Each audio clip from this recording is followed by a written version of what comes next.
সেই প্রথম প্রথম খুব ভয় করতো। ভাবলাম যে বাড়িটা একটু প্রবলেমও হচ্ছিল বিভিন্ন রকম, বাড়িটা চেঞ্জ করলাম, চেঞ্জ করে নতুন এক বাড়িতে গেলাম। তো ঠাকুমাকে বলেই আমি মাজামে যাই এবং সেখান থেকে ঝাড়িয়ে আসি। Friday suspense.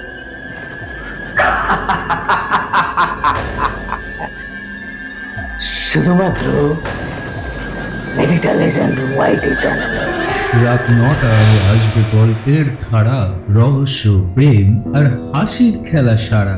সত্যটা ভয়ঙ্কর।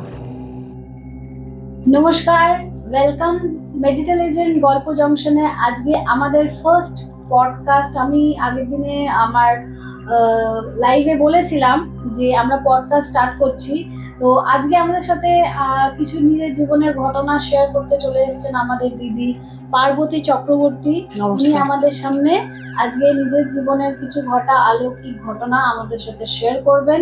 আজ থেকে আমাদের পডকাস্ট চালু হলো। নজর রাখবেন, ভালো লাগলে চ্যানেলটা নিশ্চয়ই সাবস্ক্রাইব করবেন, লাইক করবেন, শেয়ার করবেন। তো শুরু থেকে শুরু করা যাক দিদি ভাই। একদম বলুন, কি আপনার জীবনে কি ঘটেছে? হ্যাঁ, আমি অ্যাস্ট্রোলজার পার্বতী চক্রবর্তী।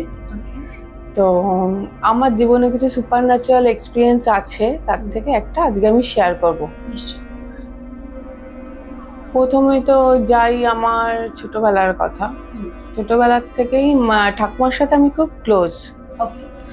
আচ্ছা, তো ঠাকুমার সাথে ঠাকুমার কাছেই বড় হয়েছে, ঠাকুমার কথাই শুনতাম। কারণ মা একটু অসুস্থ ছিলেন, থাইরয়েডের প্রবলেম ছিল মায়ের। তো আমার বিয়ে হয় 2007-এ। 2006-এর ডিসেম্বরে ঠাকুমা চলে যান, গত হন। বিয়ের ঠিক 1 মাস আগে ঠাকুমা মারা যায়, 2006 ডিসেম্বরে। তো বিয়ে কোনো দোষ কাটিয়ে বিয়ে হলো 1 মাসের মাথায়। এক বছরের দোষ কাটিয়ে বিয়ে হয়েছে। আর নাতনিদের কোনো দোষ পড়ে না। নাতি নাতনিদের দোষ পড়ে না, অসুচ হয় না। তো হয়ে গেল 2007-এ বিয়ে। তারপর থেকেই আমার স্বপ্নে ঠাকুমা আসতেন, দেখতাম মাঝে মাঝে। আচ্ছা। তো আমরা 2008-এর জুলাই মাস নাগাদ আসামে ট্রান্সফার হই। আপনার হাজবেন্ডের কর্মসূত্রে ট্রান্সফার হই।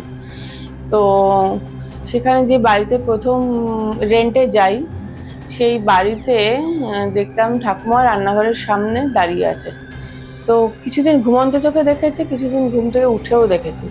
সাদা শাড়ি পরা, খুব উজ্জ্বল একটা আলোর মধ্যে দাঁড়িয়ে আছে। তো সেই প্রথম প্রথম খুব ভয় করতো।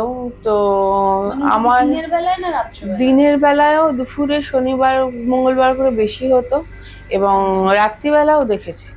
মানে সেই মুহূর্তে কি আপনি একা থাকতেন, না মানে হাজবেন্ড আছে? না, হাজবেন্ড তো তখন চাকরিরত অবস্থায় বাইরে বাইরে থাকতেন। তো দেখতাম, খুব ভয়ও পেতাম প্রথম প্রথম।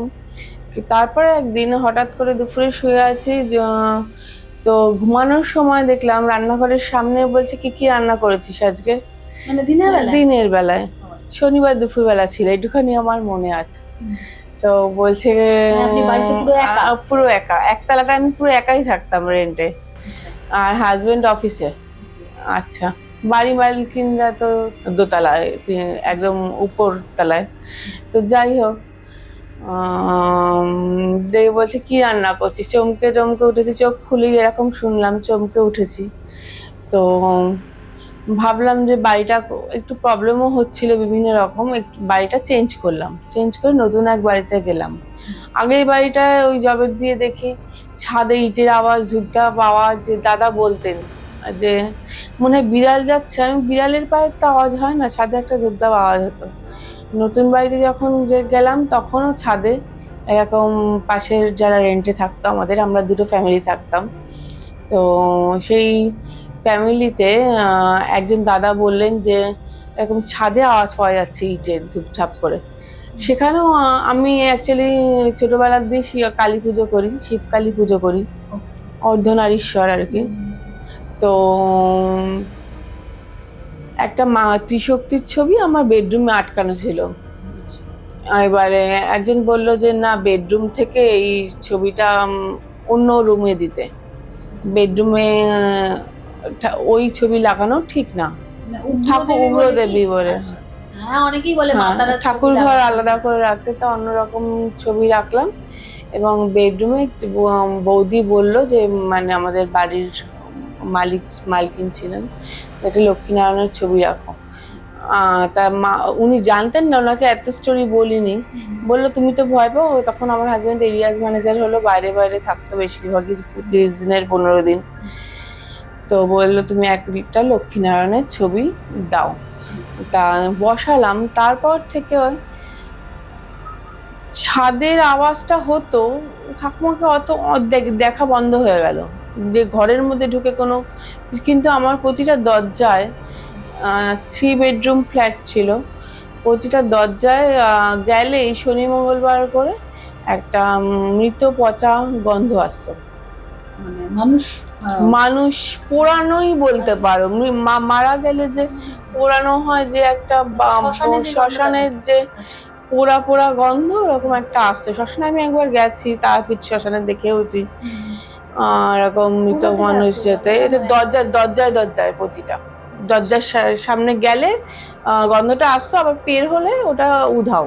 মানে এই গন্ধটা কি শুধু আপনি পেতেন? আমি পেতাম, শুধু আমি পেতাম। আর আমার হেলথ ইস্যুও হতো, বিভিন্ন রকম সমস্যা হতো শারীরিক। তো যাই হোক, এবারে তারামার ছবি লাগালাম, তারপরে একটা প্রদীপ টদীপ দেখাতাম, তারপরে ওই গন্ধ পেতাম আমি। আর ওই বাড়ির ছাদেও এরকম ধূপধাপ করে মাঝে সাঝে আওয়াজ হতো। আমি কারোর নাম নিচ্ছি না। মানে বাড়ি পরিবর্তন করাতে কোনো পরিবর্তন হলো না। আমি ভাবলাম কি জানি, আমি ঠাকুমাকে দেখি বলে এরকম আওয়াজ আসছে না, কি হচ্ছে বুঝতে পারছি না। যেখানেই যাচ্ছে সেখানেই এরকম হচ্ছে। আর আমি থাকতাম ফার্স্ট ফ্লোরে, ছাদের আওয়াজটা স্পষ্ট আসতো। তারপর তো কলকাতা ট্রান্সফার হয়ে আসলাম। কলকাতা ট্রান্সফার হয়ে এসে আমি যখন একটা পুরনো কথা একটু বলতে ভুলে গেছি, যখন আমি মাধ্যমিক দেব তখন একবার আমার খুব টেনশন হতো। সিলেবাস কমপ্লিট হচ্ছিল না, ভুলে যাচ্ছিলাম টেনশনে, হাইপার টেনশনে। তো ঠাকুমাকে বলেই আমি মাজামে যাই এবং সেখান থেকে ঝাড়িয়ে আসি। তো কলকাতা আসার পর আর কোনো আওয়াজ আমাদের ছাদে হওয়া বা ঠাকুমাকে দেখা কিছু হয়নি। এই রিসেন্টলি 7-8 দিন আগে দেখছি যে মাজামে আগে যে মৌলবী ছিলেন তিনি বসা এবং আমার ঠাকুমার সাথে বসা, বলছেন পুজো দে একটা। তো পুজোটা এখনো পর্যন্ত দেওয়া হয়নি, যত সম্ভব তাড়াতাড়ি দেবো একটা পুজো। তো আমার মনে হয় ওনার মুক্তি হয়েছে, না তো আমি কোনো ঐশ্বরিক জায়গায় ওনাকে দেখতাম না। সেটা তো অবশ্যই, মানে ঐশ্বরিক জায়গায় দেখা মানে তো হয় মুক্তি পাওয়া, না হলে জন্ম নিয়ে না, মুক্তিই পেয়েছেন। মুক্তি পেয়েছেন। মানে এই যে ঠাকুমাকে আপনি দেখতেন, এর জন্য আপনি অন্য কিছু করেননি ব্যবস্থা? মানে কোনো না, কোনো ব্যবস্থা করা সম্ভব হয়নি, বা সেরকম কোনো ক্ষতিও হয়নি? না, সেরকম ক্ষতিও হয়নি। মানে সব বেশি যতবারই দেখেছি রান্নাঘরের সামনে দাঁড়ানোই আমি দেখেছি। রান্নাঘরের দরজা সামনে ঠিক বাইরে দাঁড়িয়ে থাকতাম। এটা হতে পারে যে হয়তো আপনার সাথে খুব ক্লোজ, যেহেতু সেহেতু আপনার মোহটা হয়তো ত্যাগ করতে পারেনি, বা সেই জন্যই হয়তো এতদিন ধরে এত গেল ঘুমের চোখে। একবার সশরীরেও বসা দেখেছি। তখন আমি জোরহাট থেকে কলকাতা ঘুরতে আসি এবং একজনের বাড়িতে গিয়ে কারেন্ট চলে গেল, মানে আমি একটু জাস্ট ঝিমিয়ে পড়েছি। তো চোখ খুলে দেখছি সামনে, একদম মুখের সামনে বসা, সাদা ধবধবে শাড়ি পরা এবং খুব উজ্জ্বল একটা রশ্মি বেরাচ্ছে। তো উনি যে আমার কাছে পুজো চেয়েছেন, এটা আজ আমার উনি মারা গেছেন 20 বছর পরে এই পুজোটা চাইলেন। জানি না কেন এরকম হলো, এত দেরি হলো। এটা আগে দিলে আমার উপকার হতো। আমারও তাই মনে হয় যে এতদিন, মানে আপনার যে বিয়ে হয়েছিল যে 1 মাসের মধ্যে, তো ওনার ওই কাজকর্ম সব কমপ্লিট ছিল? কাজ শ্রাদ্ধ শান্তির কাজ কমপ্লিট ছিল, আর আমার অন্ন জল করা হয়নি কোনো এক কারণে, বাধা বিঘ্নের জন্য। আচ্ছা। কিন্তু তারপর আমরা যোরহাট ট্রান্সফার হলাম যখন, তখন ওখানে সম্ভব ছিল না অন্যের বাড়িতে কাজকর্ম করার। তো ঠাকুরকে রাখতাম যে ও যেন মুক্তি পায় বা জন্ম হয়। কারণ আমি যখন যোরহাট থেকে কামাখ্যা গৌহাটিতে বেড়াতে আসতাম, আমার এক পিসির বাড়ি উঠতাম। উনি বলতেন যে, ওনাকে গল্প বলেছিলাম এরকম আমি সশরীরেও দেখি, ঘুমিয়েও দেখি, জেগেও দেখি, সবসময় আমি আমার ঠাকুমাকে দেখি। তা বললে এইভাবে আত্মা স্বরূপ থাকা যায় না, এটা খুব কষ্টের।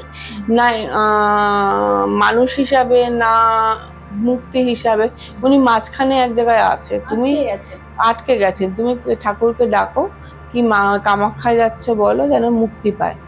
তো কামাখ্যায় যাওয়ার প্রার্থনা করা হয়েছিল। তো এই 9-10 দিন আগে দেখলাম পুজো একটা দেওয়ার কথা। তার মানে আপনারা এখন প্রতিশ্রুতি নিচ্ছেন যাতে হ্যাঁ হ্যাঁ হ্যাঁ, পুজোটা দেওয়ার জন্য। তার মানে আমরা এই গল্পটা থেকে তাহলে এটাই বুঝলাম যে ক্লোজ যারা, মানে যাদের আমাদের প্রতি একটা ভীষণ ভালোবাসা থাকে, অ্যাটাচমেন্ট থাকে, মানে আমরা যেটা বুঝি যে ভূত মানেই এসে ভয় দেখাবে বা ক্ষতি করবে। দিদির কথা শুনে কিন্তু আমার কোথাও মনে হলো না যে উনি এসে ভয় দেখাতেন। হ্যাঁ, উনি দেখা দিতেন বা উনি হয়তো দিদিকে রক্ষা করতেই আসতেন, এটাও হতে পারে। তাই নয় কি? হয়তো দিদি যে এখান থেকে গিয়ে আসামে গুয়াহাট যে জায়গাটার কথা বলছেন, জোরহাট, সরি, জোরহাটে গিয়ে যে ওখানে উনি ছিলেন একা, দাদা তো বেরিয়ে যেতেন কাজে, একটা নতুন জায়গায় দিদিকে হয়তো উনি প্রোটেক্ট করতেও গেছিলেন, সেটাও হতে পারে। ভূত মানেই যে আমরা ভাববো যে ভয়ঙ্কর কিছু একটা, সেটা কিন্তু সবসময় নয়।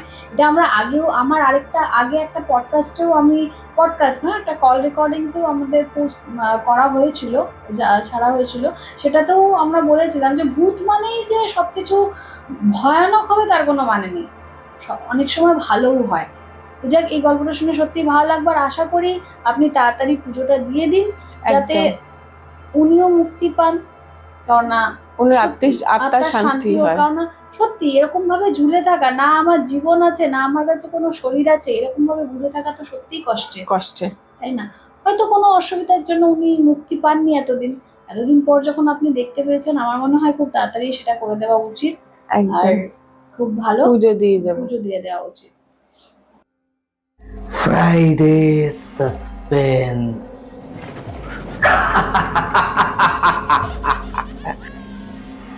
শুধুমাত্র মেডিটা লেজেন্ড ওয়াইটি চ্যানেলে।